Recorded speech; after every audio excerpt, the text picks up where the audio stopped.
Whether you're leading for the first time, leading through change, or learning to lead all over again, this space is for you.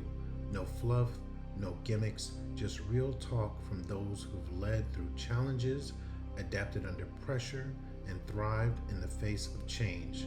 Welcome to Command to Corporate, where leadership isn't just taught, it's lived. Let's get to it. All right, welcome back, everybody. Hope everyone's doing well. I am LP.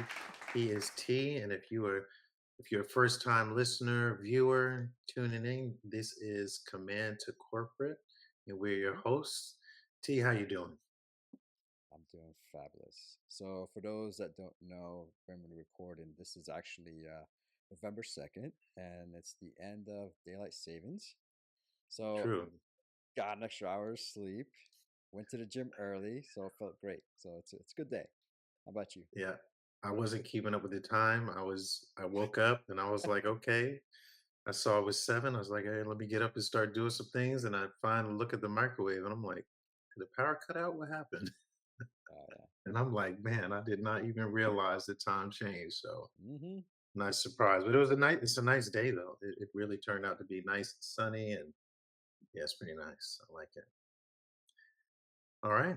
So I guess we'll jump into it. So we are on. So this if you're first just now tuning in, we've started a new season and series of trainings geared toward up and coming managers, maybe middle managers. We've even plugged in some content that could probably even be useful to senior leaders. But today's episode is on delegation without micromanagement. So that'll be a juicy one, I'm sure.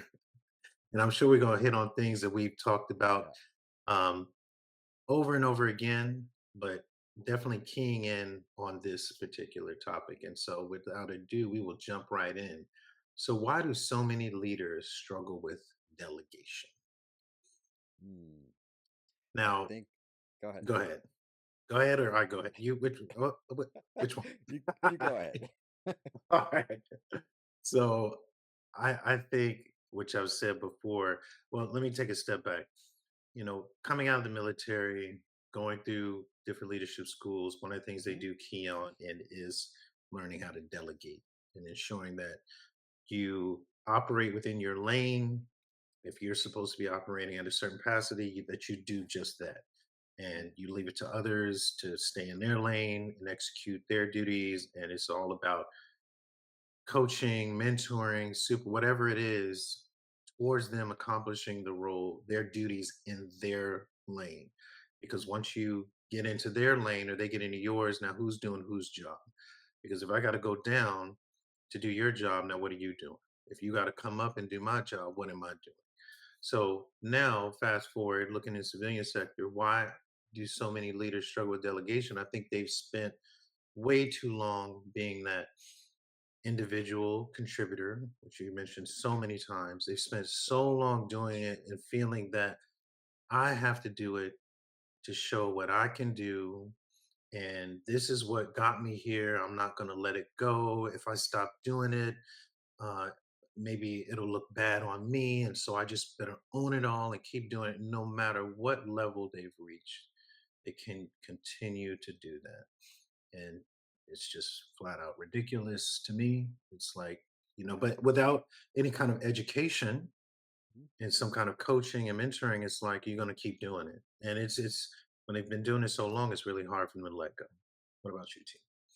So I've heard this in the past where somebody told me they're like, "Oh, I think my boss is afraid to give me any work or any of Hmm. his work or her work because I may do a better job." I'm like, Mm, I heard that. I was like, "Oh, that's pretty interesting." I mean, I guess mm. there can be some truth in that. It Maybe could. boss is afraid that the employee may outshine them, and then the boss is like, "What do they need me for?" I guess. Yeah, I mean, I can see that, but I think also as a leader, if you're confident in your abilities and what you've done, Hmm. that wouldn't be an issue. Like No. there's plenty of things that my team members to this day know way far more than me, Hmm. far better at it than me. They give me high level overviews of what's going on. If Hmm. things need to get escalated, I will occasionally join meetings and I can pick up and navigate it and run with it. But the day to day details, I do not know. And for me to say, if you were absent, could I make it by? Yes. I'd be slower. Yes. Maybe I have to get caught up to speed on a few things. I can make it through and then finally pick up speed, but I definitely won't be as quick as them and for a period of time. But I'm not concerned with that because I hired them to be just that subject matter experts. So let them do their thing. So here's the opposite then. So Yeah, maybe sometimes a boss is afraid their employees won't do a good job, right? That's the other option. Like that's the other thing that may prevent them. So they're like, "Oh, this has to be done. It has to be done the right time, the right way, on time." And so they're afraid to delegate it down to somebody else, or maybe perhaps they just don't know how to delegate or what to delegate. It's a lot of times. that's true. And on that first point, you know, maybe I think that's where it goes back to coaching up the team Hmm. and setting expectations. How are we going to operate? Really going back to building a high performing team, and what does that look like? What does it mean for us to be a high performing team? Mm-hmm. Making sure everyone is skilled up and knowing how to navigate meetings and how to be organized and all kinds of things, and always reflecting back in on the team to make sure work is allocated right and all of these things. Because when it looks as when you talk about what to delegate, to Mm-hmm. me, it's what is in their scope, what's in their span of control based on Mm-hmm. their responsibilities and their role. So if, for example, a system update should be with the systems person, but I'm like, well, it needs to be done a certain way. Well, then I need to explain the requirements and then go forth because before we roll it out, we should have some iterations of show me what you've done. And I Mm-hmm. just continue to provide the feedback. And even taking a step further back, if I want them to be a systems person, I want to make sure that they're educated. So, Yeah. do you have the right skills? Do you need to take a course or certificate to beef you up? Maybe you came in with foundational knowledge, but now I need you to elevate that. Let me give you the tools, the resources, send you somewhere to elevate you, but that does not mean I then do the work. I need to prepare you to do the work. All right. I have a few comments to add on that, but I'll save it for later because I think this is gonna come up again. All right. Okay. Good. I like it. It's getting juicy. Uh, okay. So then, what's the difference between delegation and dumping work? I mean, it depends on your perspective, right? So if you're the employee working for the boss that's delegating something to you, then it may be perceived as your boss dumping work, right? Where in reality, maybe the employee doesn't know how much work the boss has, right? So you may have a ton of work, I don't have visibility on it, and now you're giving me work to do, and I'm like, man, Larry's just dumping his work on me, That's my perspective. Yeah. Um, but I don't know. That's tough because I feel like dump is such a strong word. Yeah. But I do feel like the boss has to get some of his or her workload off their plate because sometimes it's just too much. So sometimes you need, as a leader, some time to start thinking strategically, to start thinking long term, start thinking about, um, step out of the forest, step out of that, just what's the word? Mhm. Step out a little bit to see the larger, forest instead of just being in the trees, if that makes Yeah. sense. Yeah. So, I mean, it depends on your perspective, I guess. What do you think? Yeah. And I think what helps with that is just transparency. Now, Mm, you don't have to know everything that the boss is doing, but I think the more transparency there is, the mm-hmm, better it is. Because if I mm, decide to say these are the roles and responsibilities of my team, then I would include myself and say this is mm, what I cover. They may not be aware of it, but I think that transparency helps. mm, Also, evaluating the workload of my people to ensure there is a balance because there are things that naturally so I'm going to take on responsibility for because I want to. For one, I don't want to overload my team mm, because if I say only bring escalations to me, I'm gonna sit back and coast and have these meetings and not pretty much own anything. And then if it gets too much for them, maybe hire someone so it doesn't come to me. There has to be a balance because I also want the team to be relatively satisfied with work. I want them to be able to come to me and say it's too much. And if the allocation doesn't balance it, and also considering the team size, Mm, that's another factor, and the skill set within the team, you know, yeah. because it could be that, all right, it doesn't make sense for me to even upskill or attempt to upskill someone because they're just not going to get it quick enough. Maybe it's for the time that I need to execute. Maybe it's going to take a longer time. Maybe I'll own it for the short term or short to mid term. Because there's some things even in my role now that my team flat out just doesn't do, at all because I just, it's not something crucial. If I'm out, it won't, happen, and it'll just stop. It can wait. So So I you just keep never it all. delegate those things to them? Some of it eventually, but it's not something crucial that I do it because it just Mm, happens. It's seasonal. Maybe the things that for example, like maybe you have to, I don't know, like for example, maybe report to a government agency, but it's not something that happens all the time.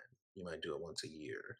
So where I may have done it year after year, it's like clockwork. Nothing. It comes around, a few months, knock it out, it's over with. For them, it might take more upskilling, but it's not something I have needed to do, in that case. see, I see that a little bit different. So Yeah. while maybe they don't need to do it, I think it would be nice for them to see and do it for one time. Not saying that you just drop the task on their plate and say, "Hey, do it." I think it's something it's like, "Hey, come check out something that I do, just kind of for you to learn something different." Yeah. Include them in there, and now they feel like, "Oh, cool! Like I'm learning something new, and this is something that Larry does, and that he's trusting me, and he's taking time to teach me." True. A new skill. So I think, those are the perfect things to kind of train and delegate just to, I don't know, sometimes Just that you, exposure sometimes. yeah, it's pouring energy Yeah. into a That, person and that person appreciates it. that's true. Yeah, that's definitely an opportunity. I do see, I think I've been on what I perceive as dumping work where Mm, it's something so small that I would think the manager or whoever could do it, and they're like, "Oh, just mm. do this. Just do this." It's like every little thing, and it's like then it's like it's so small. It's like the time that you sent to tell me to do it, you could have done it. It's like, so just do it. And sometimes when you look at levels, it doesn't even make sense for you to even ask me to do it. What do you mean? It's almost like, it could seem like more administrative tasks. Sure. And if you don't have an assistant, you're like, hey, go ahead and do this for me. For what? Do it yourself. What are you asking me for? See, You I know? disagree there. No. I'm like, no, I no, disagree. not at my level. You want me to be a scribe? No. You want me to do no, what are you asking me for? That doesn't make sense. Not when I have things going on and you're like, hey, can you do this real quick? Hey, can the time you took to ask me, Yeah, and it's not something that I don't know how to do. So yeah. you're not educating me, you're not bringing me into the light, none of that. You're just like, I don't want to do it right now. You do it. And it's like, and then I see you walking around. Okay, so Go that's do it. I. Okay, that's fair. That's what you said last. If they're just kind of like giving you this, I don't know, administrative work, and then they're walking around, maybe okay, I get that. But I mean, if you really think about it, your boss may have a lot more oversight, right? And is that person's time well spent doing administrative work or focusing on the other parts of the team? That's the way I If see it. if that was the case. Sure. If it's not, no. You, you're starting to borderline. What the hell is wrong with you? Get it done Uh, yourself.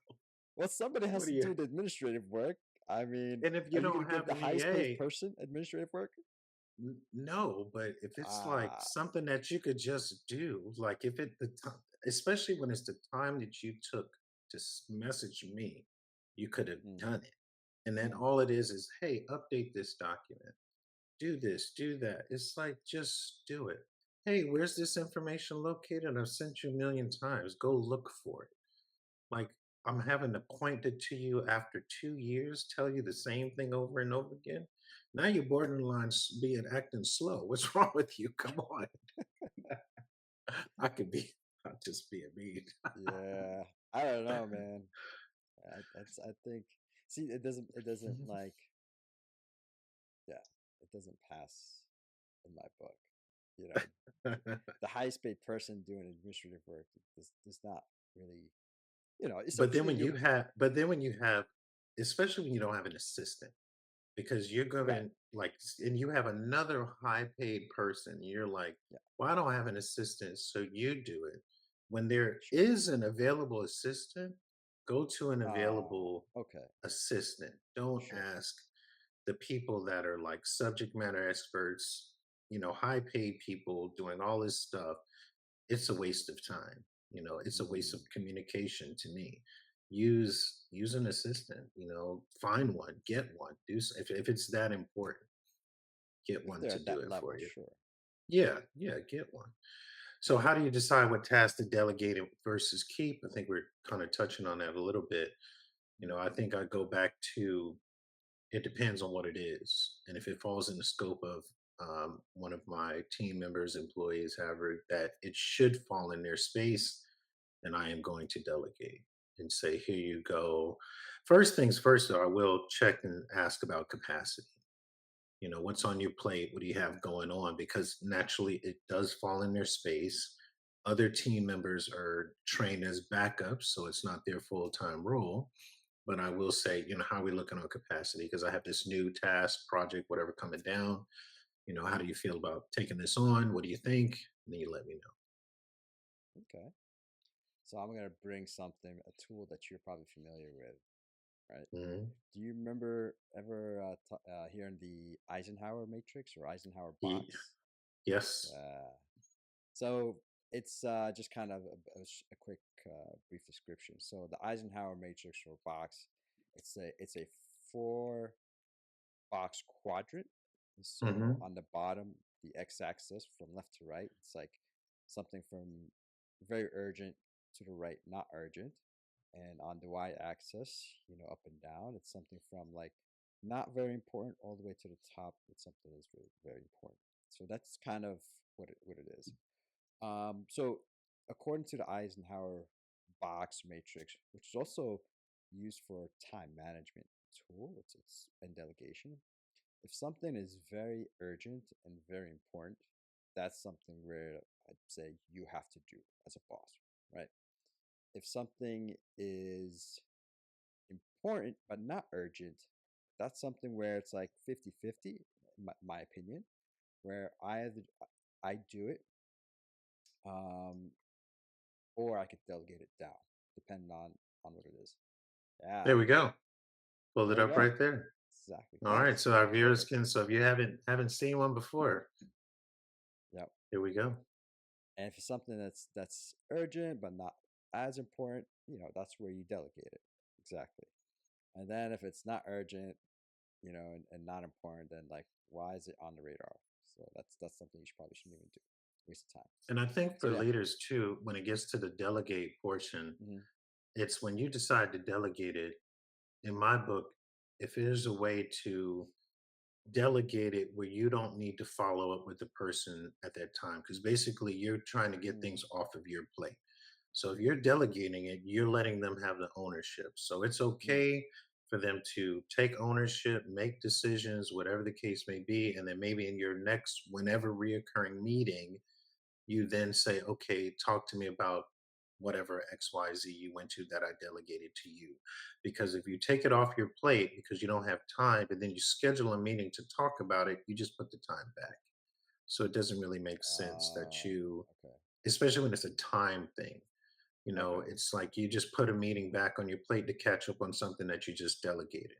So delegated is who can do it for you, and it's truly them doing it for you, not doing it for you for them to immediately, well, let's meet to talk about it. Well, you should have just joined the meeting. Okay. I can see that. I have a slightly different view, but I will Go ahead. Go talk about ahead. it. This is No, juicy. no, Go no, no. ahead. No, I think it's probably. I think we have to be mindful that like you could delegate something to somebody and still check up on the task, right?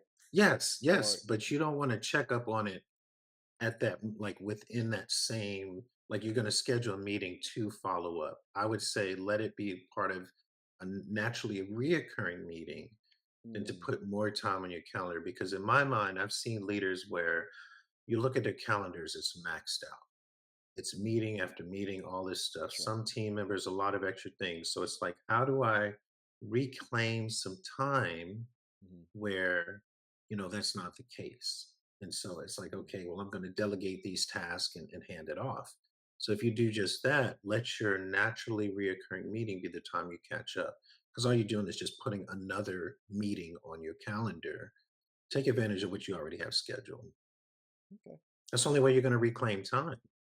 Because if you don't, you're just putting something else on your calendar. So I guess maybe it depends on the complexity and the length of this task, right? So if it's something that this task is going to take a couple of weeks, then maybe checking in every 4 days or something may be fine. But if it's something that is going to be done at the end of the day, then yeah, it does make sense to check in maybe. Okay. Yeah. Okay. All right. We'll keep it going. So how do you expect set expectations without micromanaging? All right, you want me to go? Or you want to go? Yeah, I think you need to go first. Go ahead. So I think we've talked about this many times in direct and indirect ways, I guess, right? So I think uh, one is sit down with a person, kind of give the intent and desired outcome, right? Provide a suspense, and depending on how long this project is, maybe you have scheduled check-ins. You know, so say this task, like I said, takes a couple of weeks. Maybe we check in like twice before the suspense is due. That's how I would do it. What about you? mhm. I mean, I've never been a fan of micromanaging at all. I remember having a new employee getting ready to come on, and a current employee was saying, "Oh, I've heard some adverse things about this person that's Mm, coming onto the team. They're going to need a lot of hand holding and all of this stuff and looking after them." And I said that no, we're not doing that. I okay, said what we're going to do is set expectations, and then like we have regular team catch up. We have set one to ones. That's sure, it. yeah, that makes There's sense. not going to be any okay, recap every day, let me know, I'm joining the meetings with you. No. Now when Okay, you're educating and teaching someone fair. on how to navigate, yes, Mhm, I may join some meetings, give you feedback, hear how you're kind of navigating the crowd and all that mhm, stuff, give you feedback. But then after that, that's it. I'm not going to do that anymore. It's all going to be based on feedback. And then as I get it, I coach and see if I see a change. But to sit there and micromanage and why aren't you working at this? I mean, heard people be so extreme as to looking at your like Teams icon to see you're available, and then if you're what? unavailable, yes, and you step away and they're looking at that to see how long have you been gone away from your desk or all kind. I've experienced Wow. that. Okay. I've literally experienced to the point where I said, you know what? I'm gonna turn it off. And the person literally come and look to see if I'm where I am. And I'm just like, are you kidding? And it's like at a certain point, it's all about the work you do. And Yeah. Okay. and as long as I'm meeting deadlines and getting everything done, no matter what you put on my plate, it doesn't matter what I'm doing, where I am. Because at the end of the day, I'm delivering. I'm not missing any meetings. No one's looking out for me, looking for me. I didn't get something, I didn't receive, whatever. Everything is happening. So it's like, what does it matter? True. When you're in a position of being, I guess the distinction of being an exempt employee, because some people are task driven. At the end of the day, they may have to say, well, here's what I got done for the day. But still, it's just here are your tasks at the beginning of the day. At the end of the day, you may recap everything got done. What didn't, this will catch up next week. But that's it. It's not. checking in constantly to say, did you do something or didn't you do? Did you not do it? True. And just the other thing, just a small thing that kind of made me think about this. So checking in is one thing, micromanaging is another. So the way I Yeah. see it, micromanaging is like telling the person how to do it versus, Oh, hey, how's the progress coming along? I think that's the difference too.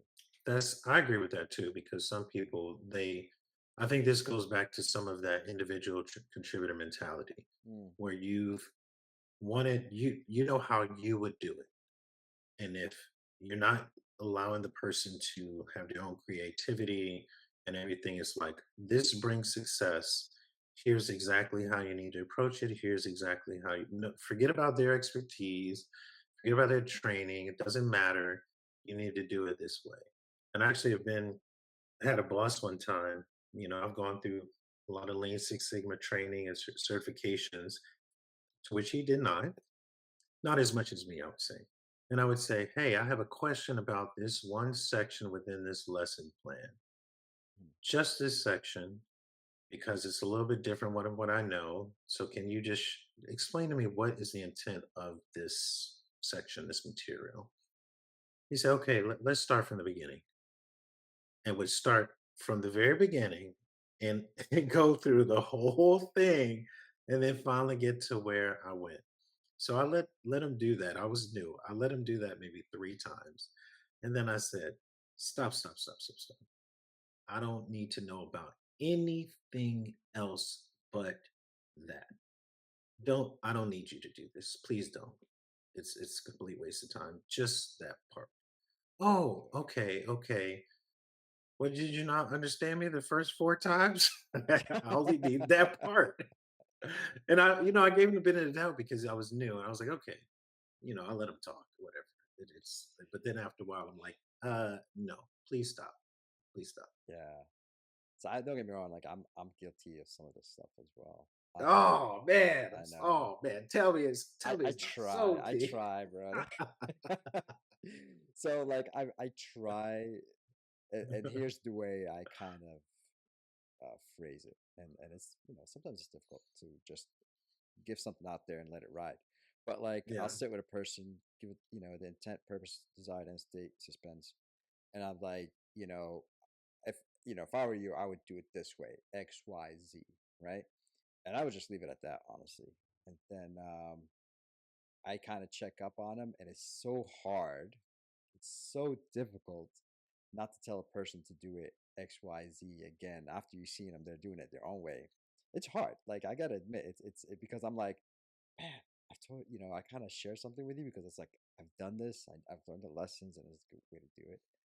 But it's still hard, having letting somebody kind of do their own thing, giving them that freedom, yeah, and just watch them, because like we both have to live with the outcome, right? Because whether true. something gets done on time or doesn't get in time, or does it quality's there or it's not there, it's Yeah. difficult. So yeah, I may have been called a micromanager in Oh, I think you said that in one of the previous episodes the too. past. So that leads to the next Okay. one. And how do you handle it when someone fails at a delegated task? And it's gonna happen. I mean, to Hmm. think that someone isn't gonna fail at something, we've all been there. I think the main thing is just how do you recover from it? How do Mm, you? I don't want it. I don't want it to go back to I told you you should have followed my way exactly, mhm. and this would not have happened because it doesn't mean that it would not have happened. Sure. When I had success way back when or whenever I did it with a certain group, doesn't mean the outcome will be the same. Things change. I mean, I would assume that it would, but the outcome could have been completely the same. I think it's Sure. all about the preparation. So I'd say, okay, what happened? Let's control this. Let's contain it. Let's stop Hmm. the bleeding. Let's go ahead and put out a message to get out in front of it. Um, put out our corrective action. What are we going to do? Acknowledge that we did drop the ball, Hmm. contain it. What are we going to do? Get a response out as immediate as possible to fix it, and then we'll go back and say, okay, what happened? How did this happen?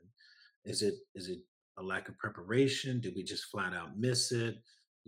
is it a failure on my part where I didn't put out enough information? Like, here's a Yeah. template, fill this out, like, and I let you have too much free reign to say, Okay. and I think that's all case by case because if we can allow for that flexibility and and taking an L, if that's the case, okay, fine.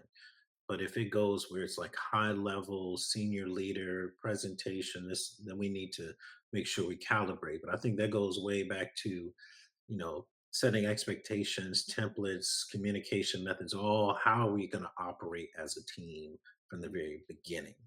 So if we true. miss that step and we don't do it, I mean, it's just willy nilly. It's whatever happens, happens. Yeah. I kind of look at it a bit different, but kind of along a similar line.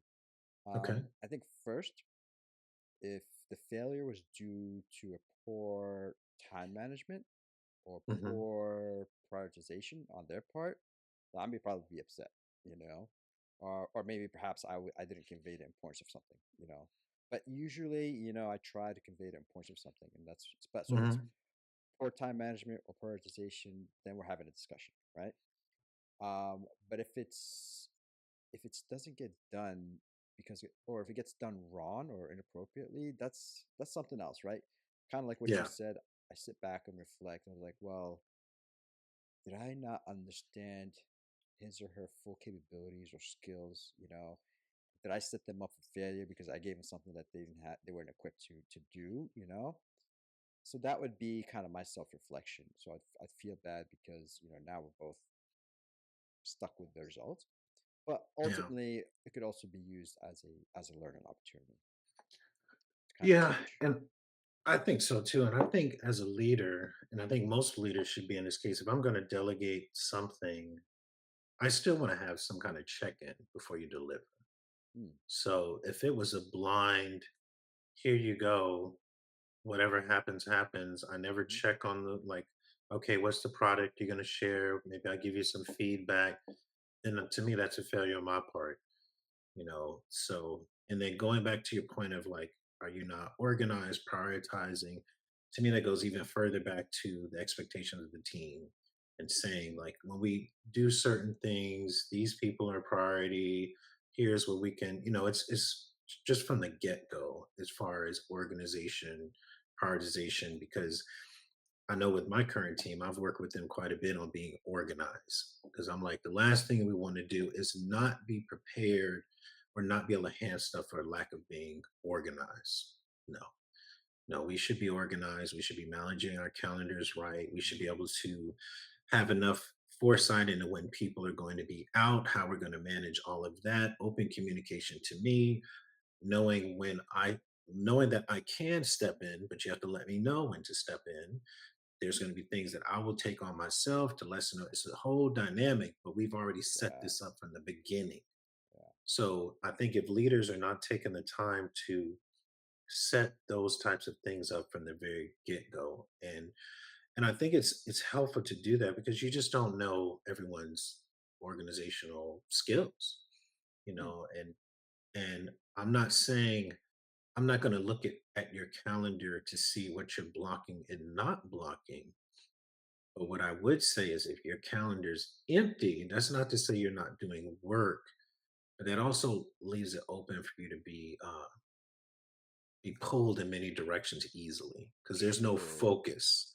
true, Because if you say I'm a block time to get this done, then that is your time to get that done. If you have it true. empty, that means someone else can book something over that time. You'll probably accept it. Yeah, People can ping you constantly. You're going to yeah, respond to it. Every email that comes in, you're just going to be responding to it no matter who says what. Everything else is going to be urgent. And then what happens to that current task you're working on? It just keeps getting pushed back and back and back and back and back. Oh, and guess what? Now you actually have a meeting. So now it got pushed back till after that. Oh, now someone's pinging you again. It just leads to chaos. So for those that don't normally do it, start blocking your calendar, even accounting for your own time to which you want to do some things for yourself. You have to do that. yeah. I'm guilty of that. I need to do that actually. 'Cause, yeah, that's what happens. Empty space, man, gets filled up pretty quick. Yeah, I mean, you'll just get pulled, Yeah. and for me, if it's empty, it's on purpose. So that means that you can just ping me. So even though I'm working, I'm allowing that freedom for someone to say, "Hey, do you have a chance to meet right now?" Sure. Because if I didn't, I'd put something on my calendar to prevent you from doing that. Hmm. And I would say, True. "No, I'm busy doing something." So, Hmm. and unless someone says it's a fire, it's an emergency, Right. it's gonna sit there until I finish doing what I'm doing, All right. is what it is. So how do you ensure accountability after delegation? We kind of hit on that. I think it's Hmm. just those regular check-ins to make sure Yep. that people are on track once you delegate and just setting expectations. Once I've delegated to you, I only need to know at these points, we'll catch up at this time, things Right. like that. So what's the military equivalent of effective delegation? I mean, Um, military equivalent to me, as I stated in the very beginning, a lot of us get trained to operate within our lane. So as we get promoted, it's like here are the expectations of your job, your lane. Thinking about a when they say scan your lane, your firing lane, or let's take it from a civilian perspective, like looking at bowling. When you're mm, bowling, you're looking downrange at your pins. You're not looking over at the other lane and at their pins, thinking about how they're going to do. It's about what you're going to do and how you're going to score, rack up the points. It's about what you're doing. So you're in your lane, those pins are your task. What are you doing? And every time you move left or right, it's other people's lanes. So if I'm bowling in my lane, I need to focus on that. If I'm watching them, am I going to get over there and bowl? Let me show you how. Now, who's in my lane? No one. No one's addressing my lane, or am I expecting someone to step into my lane? But they got their own task. So it's just mm, about staying in your lane, operating at your based on your role. That's what I say. What about you, T? that's interesting. Okay. I kind of look at it a little different. So in the And you say military, that, but then you say stuff that kind of aligns with what I'm saying. You're just saying it a different way. So okay, let's hear what you're gonna respectfully, say. yeah. You could say we could both see the same thing from a different angle. Different Yeah. perspective. Yeah, go ahead. And I would say that's the same thing. Go ahead. All right. Well, I guess I mean, we're both. Yeah, I guess we have similar views. I guess in a lot of ways. But Yeah. in this particular one, I think in the military, I delegated things. So for people, as far as like the old saying, like you're gonna train your replacement, right? So people that worked for me, I'm gonna give them tasks that they could expect at the next grade or next position. And Mm, that's how I delegate something. I was like, listen, here, this is something that you should do. And so, and I delegate something because they have to learn it and they should learn it now before they put in a position where they're expected to flawlessly deliver, right? mm, When I'm delegating that's a something, good I'm one. watching over them. I own the Yeah. mistakes. I own everything about it. But so they are learning in a safe environment, or at least they feel safe without the pressure. So it's more learning than having like pressure on you where it's like, oh my God, I'm just doing things to get things done. And I'm not really learning because I'm just trying to meet the deadline. So yeah, so that's pretty, it's a little different. It's different, but let me ask the next question. How Sure. can leaders empower employees through delegation? Well, you just answered that. I think you're jumping ahead, man. What are you doing? uh, uh, So you are correct. Exactly. That's the next thing. How can leaders empower through oh yeah, delegation? And that's what you just that's said. true. So, yes, like if I'm wanting someone to kind of put them out there, show them what they can do, I will give them tasks where it's like maybe you're a project lead Mm, and people now see you and they don't see me, and it puts you in the forefront and things like that. And then I'm watching but also giving you feedback to say, okay, here's how you could do it better. Maybe we're soliciting feedback from people that saw you in action. This mm, is some comments that I got. Great job. This would be better. Maybe speak up, this and that, and all kind of molding you to be ready for the next step. And when you think about managing people, that's another thing is how are you engaging with those people, and how are you communicating, all of the different aspects to connect and the relationships and all of that stuff that comes along with those tasks and everything to prepare them for the next step. Because, like you say, you're putting them out there, not just doing tasks, but also getting them prepared to lead. Mm. Um, and for those that are out there listening and maybe you're already in leadership positions, but it's like what prepared you through the delegation to actually be ready for people? Because yes, you can do well at executing tasks and working with the people and working with, cross functionally with others and getting task project done, but it's that connection with others that's going to also be key. Mm. But you're right. Yeah, giving them tasks, get them out there, preparing them for the next level, which is not just executing those tasks, but also those relationships and learning how to Yeah. communicate with others. Yeah, that's a really good point as far as relationships. You're right. Yeah, I remember being as a young captain, got to a unit, and battalion commander's like, "I need your annual training plan." I was like, "Huh?" I was like, "An annual training plan? Like, I didn't know they exist." I'm like, "You want me to do like that to me was just like it was crazy." I'm like, "I've here I am a young captain, and my training outlook what used to be like 1 week, 2 weeks, when I was Yeah. LT, that's as far as I looked, and now I have to do a annual training plan for the entire unit. Man, that was talk about the most stressful time ever, right? So finally got through it painfully.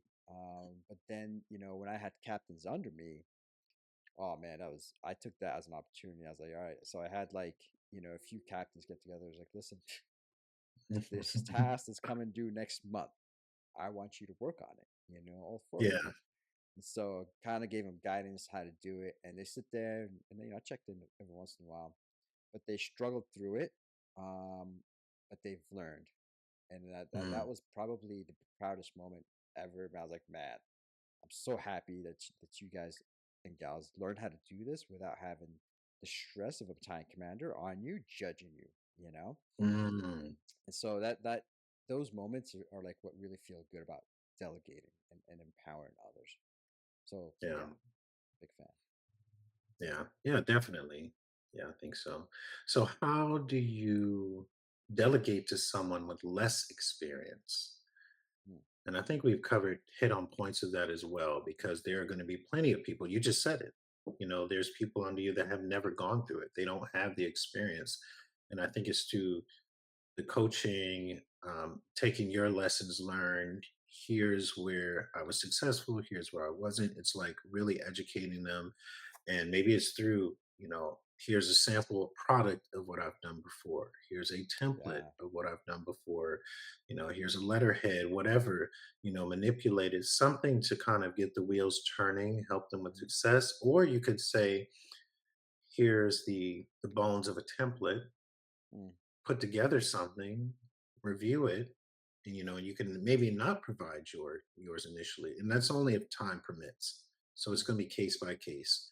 If time permits, and you say draft up something, let me see what you can come up with. Here's a couple points of reference. Go forth, come back to me, and we'll review it. And maybe you let them struggle through learning and developing it on their own. Or you could say, look, we're in a time crunch. This is coming your way. Here's what I did. Here's the sections. And then we go after the fact and Yes. say, okay, Yes. here's maybe where we could have done it. You could make it your own I after like the that. fact, Yes. but because we have to deliver and who we have to deliver to, it's a no fail mission. Here's what you're going to do. And that's part of the I think also with the delegation too, because it's Mm. it's the approach. Because it could be very directive based, like you will get it done this way. Not to say I'm coming off me, but we don't have time. Mhm. It's higher ups. You got to get it this done this way. Here you go. Change this. Thorough review it. Get it back. Get it out. That's it. We don't have time. Yeah. And then on the flip side, it's like, all right, this is coming down the pipeline. We got about 4 months. We can build. We can work through it. Yeah. But it's so important. I think I like the example where it's like, all right, hey, here's a example. Here's what I used. Reshape it. But then afterwards, we'll have a discussion about it. I think that's very important. I think that's probably people learn more that way because they struggle through something and they're like, well, I don't know why, Larry did this, but here we go. I'm going to do it this way. So they have all these questions in their mind that are probably out there loose. But when you sit down and talk to them and you're able to make that connection, that light bulb comes on like a lot of times. Like, oh, this makes sense. Oh, now I see why. And so now like you're reinforcing you're they learn more because there was a pain point, but you Hmm. explained what it is. The light comes on, and that learning point just sticks more, I believe. Yeah, So I agree with you. Yeah. And so the last one, final question of the day. mhm. How do you know if you're micromanaging? I don't know. I don't do it. Why do I refuse People to will do tell you, I guarantee you. like what? People Like will tell you. how would they tell you? What would they say? What if you had someone tell you like damn man, get off my back? What do they say? It's a lot of times like in surveys, that I've heard Oh. where he micromanages, yeah, or I think I've had somebody like straight up tell me, you're micromanaging me.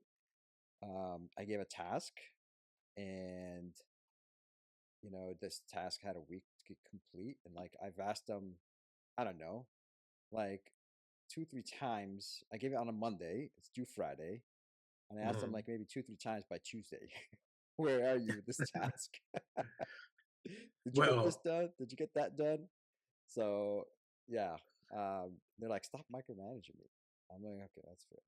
So, but I wouldn't say it's micromanagement, but it's along your lines asking. I had a higher up asked me to do something, and I mm, said, "Okay, I'll get it done." yeah, Then maybe within an hour, they look at it and they said, "Hey, it's not done yet." I'm like, "Yes, it's not done yet. It'll be done by tomorrow at the latest." But no, yeah, it's not. You just told me. What are you doing? But then that is one of those things where it was simple as like moving something out of a folder, restructuring a folder, yeah, few minutes. yeah, In that time that you initially told me, then the time you checked in yeah, between there, you could have done it yeah, because it's that simple. It was basic. It's just a yeah, moving files. And it's like, and I'm not going to be in a rush to do something like that. I'm like, it's that's the last thing on my totem pole to get done. And let me read this real quick. yeah. Because I was looking up as you're talking micromanaging, and it says, Mm, why is micromanaging toxic? Micromanaging is toxic because it erodes trust, stifles creativity, and it damages employee morale, leading to mm, reduced productivity and high turnover. It undermines employee confidence and autonomy, creating a stressful and disengaged work environment where staff feel undervalued and lack motivation. And I could see that because I do want people to, show me what you got.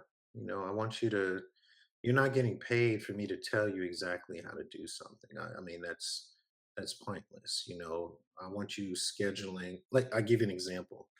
I had a senior leader come up to me and ask me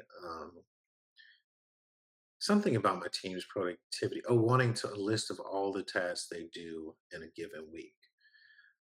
I asked, why do you want to know that? Because they're exempt people. So I said, and they report to me. So I said, why do you want to know that? mm, And then he said, how do you track their productivity? Now, if you're asking me, I said, on a high level, I said, I don't. Day to day, I said, I don't. He said, what? I said, no, I don't do that. I said, they're sitting around me. I hear them on meetings, on calls constantly. They'll periodically turn, ask me a question throughout the day. This is mm, every day, all day. I have weekly meetings where we huddle up, we look at key KPIs in each of their respective areas, multiple KPIs. That's how I'm checking on productivity. But on a day to day basis, no, I'm not doing that. I'm not checking in to say, what did you get done today? Now, if there's a task, but if I give you a deadline, like let's say I give you 2 weeks. In a mm, week's time, I may say, "Hey, how's it going?" Pulling together information. As a reminder, is due. this day. Can you get it to me maybe the day before? Mm. But I've already set expectations of what I want, so it's not like you don't know, and so I'm not doing that. And it was never asked again because I'm like, I'm not day to day. And then the question in my head is, why do you want to know that? They report to me, and you're even higher. Why do you want to know what they're doing day to day? You shouldn't even ask me that question. That sounds crazy. All right, all right. What do you got, T? What are you going to say? I know you No, got a slightly different I perspective. I got nothing to say, brother. I think that's a very good definition. Maybe we should have started with it. We Uh, should have started with yeah, All that's right. good. Well, hey, okay. Well, perfect. Well, then I think that does it for today. So, as always, thank you for tuning in to Command to Corporate. It's if today's episode gave you value, do us a favor, share with a colleague or teammate who is ready to step into leadership. Don't forget to subscribe so you never miss an episode and connect with us on YouTube, Spotify, Apple Podcasts for more leadership insights and resources. And until next time, lead with clarity, lead with purpose, and always remember mission first, people always. Take care, everyone.